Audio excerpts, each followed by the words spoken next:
I spent 2 hours getting ready for Ethan's office party. 2 hours.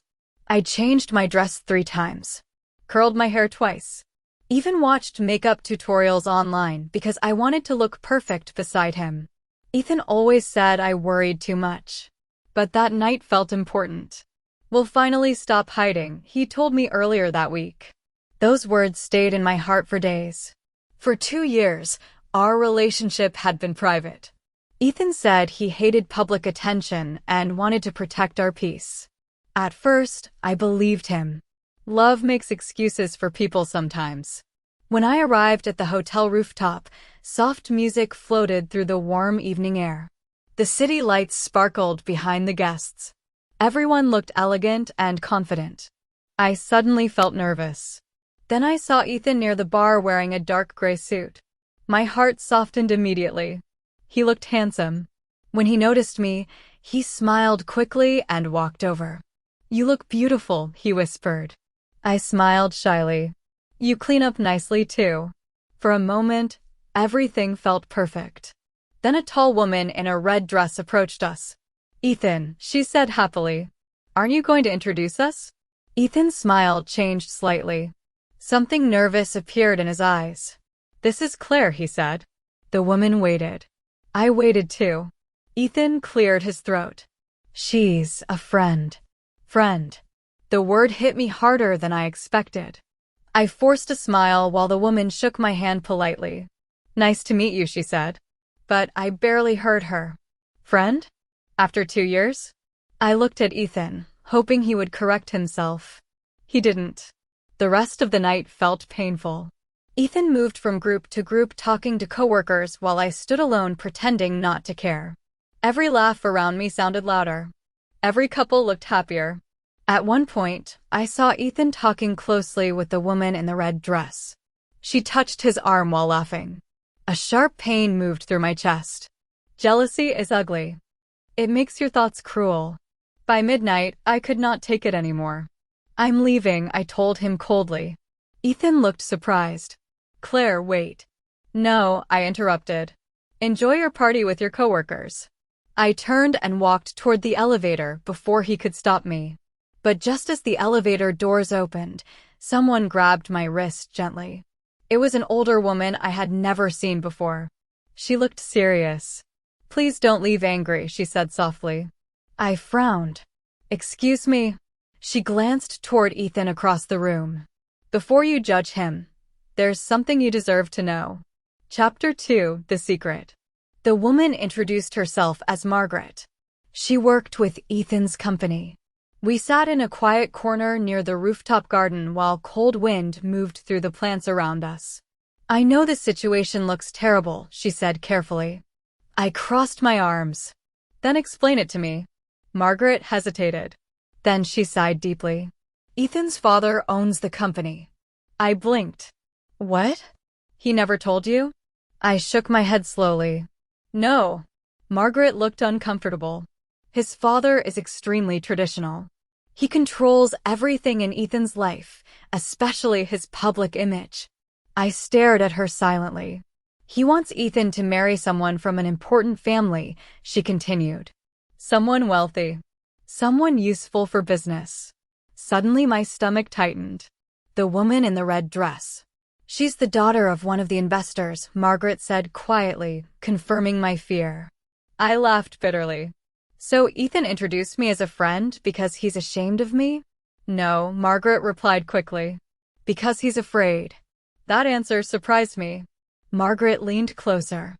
3 months ago, Ethan tried to tell his father about you." "What happened?" "He threatened to remove Ethan from the company completely." I looked away. Part of me wanted to stay angry. But another part remembered how stressed Ethan had been recently. The late-night phone calls.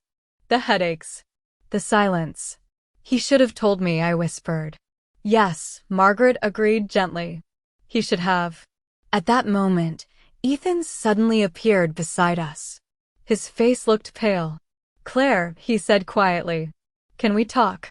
Margaret stood immediately. "I'll leave you two alone." The moment she walked away, silence filled the space between us. Finally, Ethan spoke. I'm sorry. I looked at him with watery eyes. You called me your friend. Pain filled his expression instantly. I know. Do you know how humiliating that felt? He nodded slowly. I hated myself the moment I said it.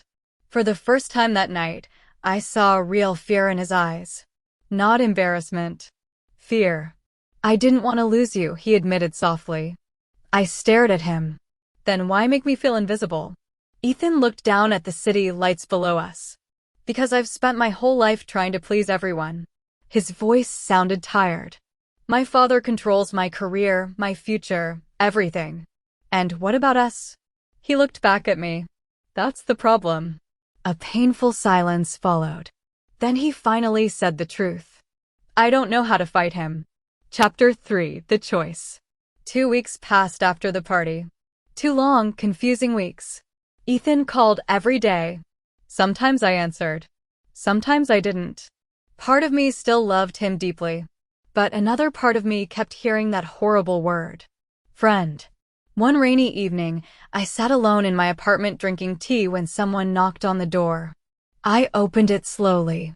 Ethan stood outside, completely soaked from the rain. His hair dripped water onto his coat.